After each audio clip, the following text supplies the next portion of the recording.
apparently something happened with Meg Thee Stallion. She wanted to renegotiate her contract with Carl Crawford and whatever. I don't. 1501. Is that what that is? 1501 is Carl Crawford's record label. Then there's 300. And now I want to say that's Lil Khan's, the old Def Jam dude. Okay. His record label, basically, he got a lot of popular people on 300. There's a lot of famous people. Young Thug? Yeah. Okay.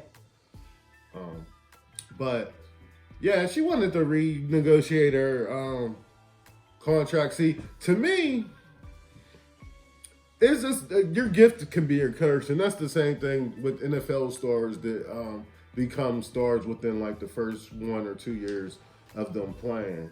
Now everything that you sign looks like you got screwed because you're bringing like success to your team. Like even 1501, Megan Thee Stallion might be the only reason why the lights are still on in 1501. You know what I mean? Right. So she's aware of her success, just like if it was Le'Veon Bell.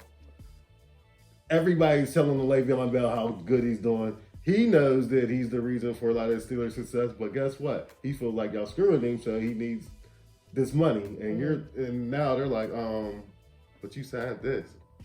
Yeah, but I think when it comes to Meg Thee Stallion, I think that there's like I get the whole sports thing. You have to prove that you're an asset and not a liability during that first year or so before we'll go ahead and renegotiate and give you more money. I understand that point, but I feel like there's a fine line between us waiting for you to prove yourself and prove that you're really like bankable versus just being flat out predatory. You know what I mean? Like her contract was based on the things that I've heard, listening to different interviews and things like that. Oh, excuse me. I'm like, she was naive. She probably didn't have a lawyer look over that with her. And it was just like... So you don't feel like that contract would be good for somebody who never made it and they didn't make it? No. I think the only reason why you saying it's a bum contract is because she ended up making it and now she's famous. I wouldn't. If somebody gave me $50,000 for my raps and then 40% of my masters and whatever... What is it? The whatever else as far as expenses and stuff that for studio time and stuff like that, that's a decent contract. That's like the normal standard contract. $50,000 is like the standard contract. But standard is not fair. Just because something is standard doesn't mean it's fair. Standard can still be predatory. But you can say no. You can say no, but that's what I'm saying. It's predatory because you can say no, but you also don't have the wherewithal to say no, if that makes sense. So you're this young, naive girl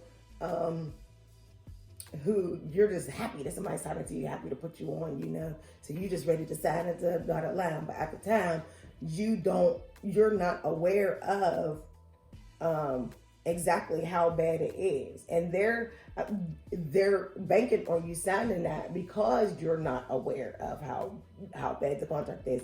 And even listening to her, she was like, she didn't even realize that the contract was as bad as it was until she got with Rock Nation, and then it was like. But that's after she became famous. I bet you they had set that contract in front of her before she sold a record, they wouldn't have said it was a bad contract. But to me, I feel like neither's wrong. I'm not saying Megan Thee Stallion's wrong at all. I feel like she's right, and she what Jay-Z's lawyers or what Rock Nation's lawyers told her is perfectly fine and the right thing to do. She needs a renegotiated contract because she's too big of a star to be with that dinky contract. And that's all. But I'm just saying, if she was still in her basement making raps and never popped, that regular contract, the label would be calling her to recoup their money. Like, yo, maybe, but also $100,000 we gave you for that video, we need you to make that money back. You don't have to start pushing something. Oh, but also, here's another caveat, which is interesting, specific to like a Meg Thee Stallion type thing. your deal isn't just with Leo or Cohen. So who gave the bad deal? Carl Crawford and them. Yeah, right? it seems That's like, why he got the gag order on him right now, right? well, I don't even think it has more to do with the deal per se that the other dude T Ferris, the dude who was working with Carl Crawford, he actually looked out for Megan Thee Stallion and took her to Rock Nation and got that management deal with Rock Nation. Though. Okay, because I'm like, I feel like the Carl Crawford and them, they probably had the leverage with the money and all that, but he's still brand new to the music game. Like, you're known for being a great, awesome baseball player. People don't know you for being a music executive. So on one hand, you have to prove yourself to Meg Thee Stallion, just like she has to prove herself to you, right? I mean, he did something, but I listened to his interview. He had an interview. Who was it? Slim Thug and them got a podcast. He was on that podcast, but he was doing something like almost like a Making the Bear, to where if you won the competition, he was going to pump a whole bunch of money into you, like $1 million into you. And basically, that's what he said that happened with Meg. She right, but and that's cool and all, but you're not a Diddy. No, but that's what 300. You got money, so 300. but you're not a Diddy. 300 took Meg over the top to where she could be that star. Okay, you know what I mean, but. Carl Crawford, I feel like he's being... He facilitated the deal with 300? Yeah. Okay. Which it might have been T. Ferris, because I don't know the difference, but I just know it was a 1501 told her to 300. Okay. But at the end of the day, I feel like the only reason why Carl Crawford's doing this because he feels like he's about to lose her.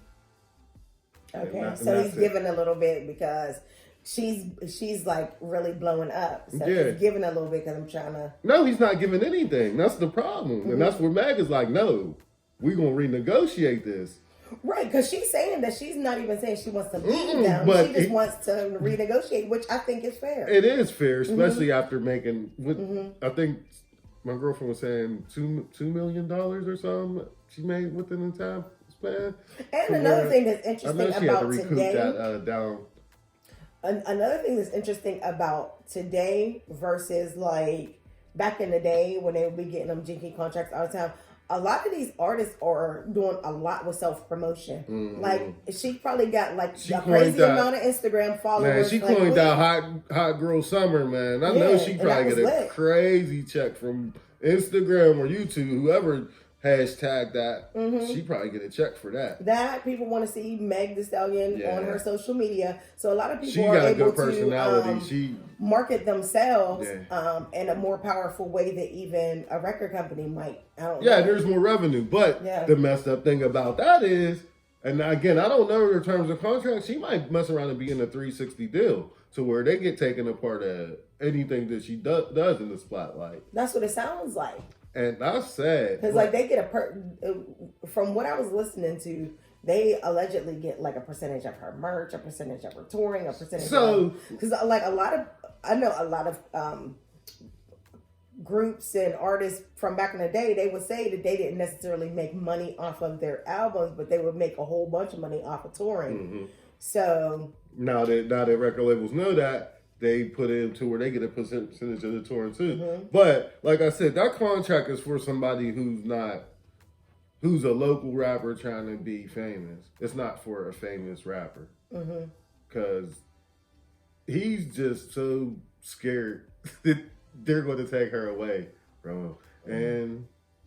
And so he should, because she pops right now. And then I think with this media blitz that she's going on currently, talking about this whole situation, like before I didn't really know anything about her, but now she seems like cool, like a real cool, chill person, and but the bigger underline to me was when I listened to the Meg Thee Stallion interview is that dude, and even when I listened to Carl Crawford's interview, before the Meg Thee Stallion interview, is that dude T. Ferris, if he was, I don't know if he is part of 1501, if that was Carl Crawford's partner, but they really fell out just because he told Meg the Rock Nation. So it looked like if they fall out the way Meg was talking, like that dude T. Ferris is the one that did everything.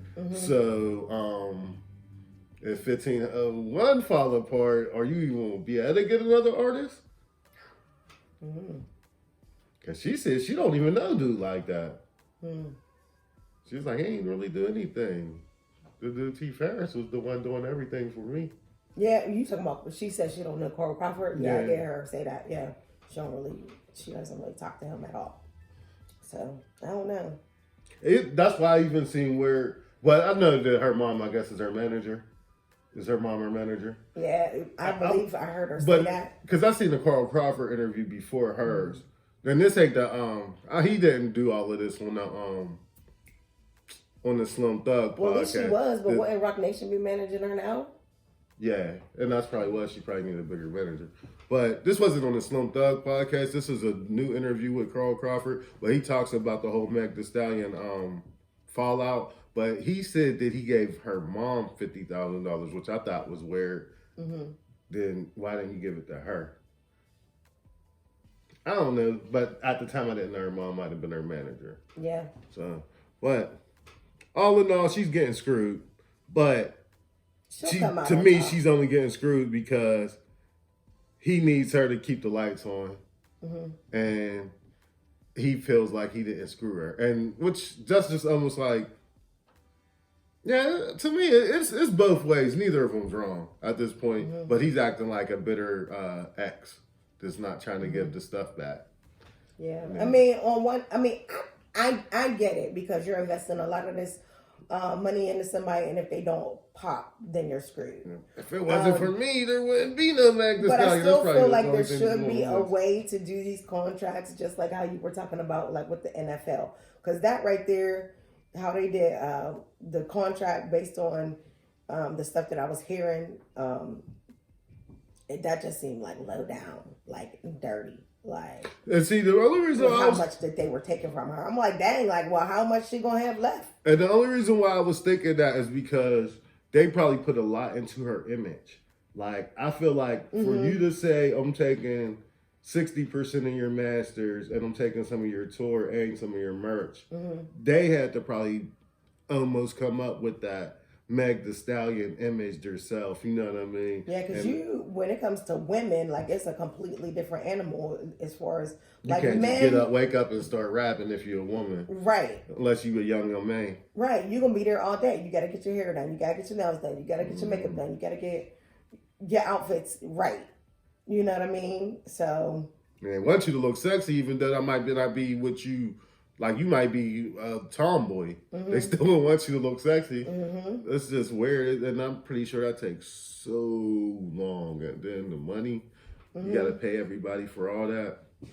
So, I mean, yeah. But, I mean, it is important because now, like, I look at even a Cardi B way different than I used to. Like, when she was on Love and Hip Hop, I mean, she was okay, but like her come up was so crazy. Like now she's really like you can see the difference. You can see the machine. Yeah, and I'm looking at her like people are really looking at her like seriously as far as her fashion. Whereas I would have never saw that when you look at her on I Love and Hip Hop, but now you're at like Fashion Week sitting next to Anna Wintour. Like, yeah, there's a lot that has to go into somebody to get them to that point. Definitely. So she's a machine. Cardi, you can tell Cardi's not. It's not one person. It's a machine. Right. She runs like a machine, just like Drake and them do now. Like it's crazy. I think when you're older, you can see it that it's not one person. That's just the face of the machine. Yeah, but I think when it came to like a Cardi, there's just certain things about her personality. Like it's like okay, she's a star. Maybe you can't necessarily rap that good, but that's okay. We'll handle that. We just need you to get out here and put yourself out there, show your personality because it's attractive. Because Cardi was what? When she was popping on Instagram, right? Was it Instagram? One of those. Yeah.